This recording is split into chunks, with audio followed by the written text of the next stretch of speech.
Selamat datang di channel Fikih Aliyah. Dalam video kali ini kita akan membahas tentang jarimah. Sebelumnya, silakan klik tombol subscribe di bawah ini untuk memberikan dukungan kepada kami agar terus memberikan tayangan yang bermanfaat. Dalam ilmu fikih, pembahasan mengenai kejahatan dan hukuman yang diberikan kepada para pelakunya dibicarakan dalam bab jarimah.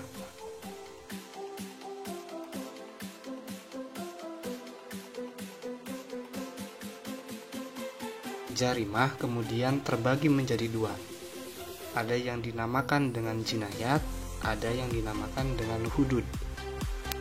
Jinayat adalah pembahasan yang berhubungan dengan kejahatan yang mengancam nyawa, seperti pembunuhan, penganiayaan, serta sanksi hukumannya seperti kisos, diat, dan kifarat.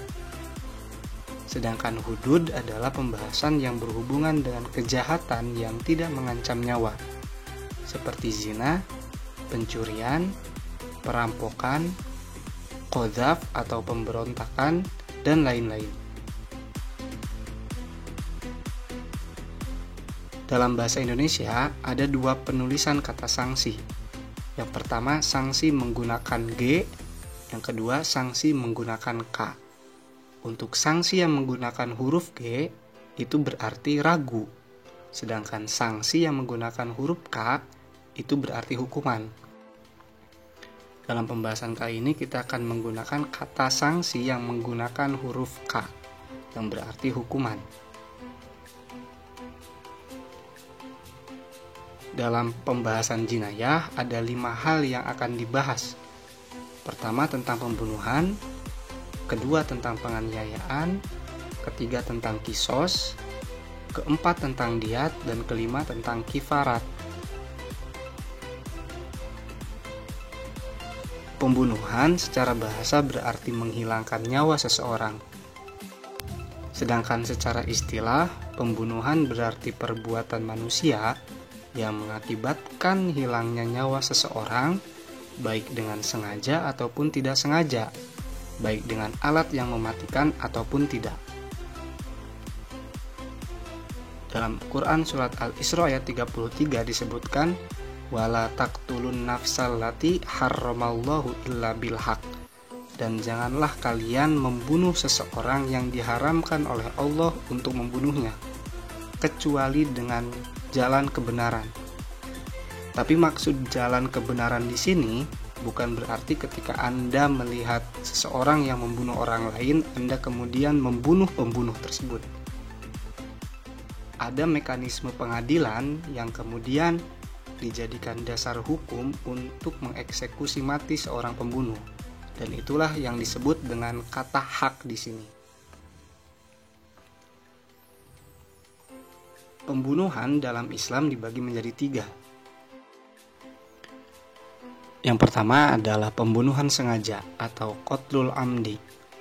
Kedua adalah pembunuhan seperti sengaja atau qatlu shibhil amdi. Yang terakhir adalah pembunuhan tersalah atau qatlul khata'.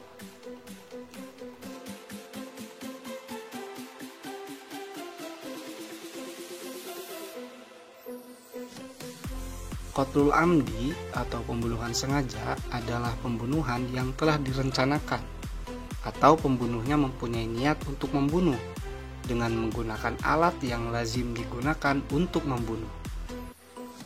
Hukuman bagi pembunuh yang sengaja adalah jika tidak dimaafkan oleh pihak keluarga korban, maka hukumannya adalah dikisos. Sedangkan apabila dimaafkan, hukumannya adalah membayar diat mughaladoh dan diwajibkan untuk membayar kifarat. Qatlu shibhil amdi atau pembunuhan seperti sengaja. Pembunuhan seperti sengaja adalah pembunuhan yang dilakukan oleh seseorang tanpa ada niat untuk membunuh dan menggunakan alat yang biasanya tidak mematikan, namun mengakibatkan hilangnya nyawa seseorang. Hukuman bagi pembunuh seperti sengaja adalah membayar diat mughaladoh dan membayar kifarat.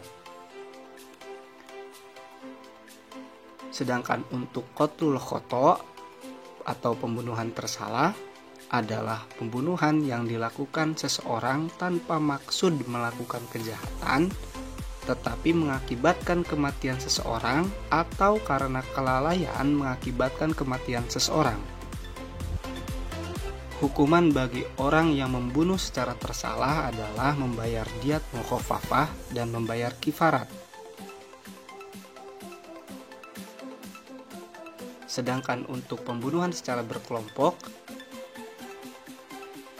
apabila sekelompok orang secara bersama-sama membunuh seseorang tanpa hak, maka mereka harus dikisos. Sedangkan penganiayaan adalah perbuatan pidana berupa melukai, merusak, atau menghilangkan fungsi anggota tubuh. Penganiayaan terbagi menjadi dua. Yang pertama adalah penganiayaan berat, yaitu perbuatan melukai atau merusak bagian badan yang menyebabkan hilangnya manfaat atau fungsi anggota badan tersebut. Ada juga yang dimaksud dengan penganiayaan ringan, yaitu perbuatan melukai bagian badan yang tidak sampai merusak atau menghilangkan fungsi anggota badan. Dia hanya menimbulkan cacat ringan atau luka ringan. Demikian pembahasan kali ini, semoga bermanfaat.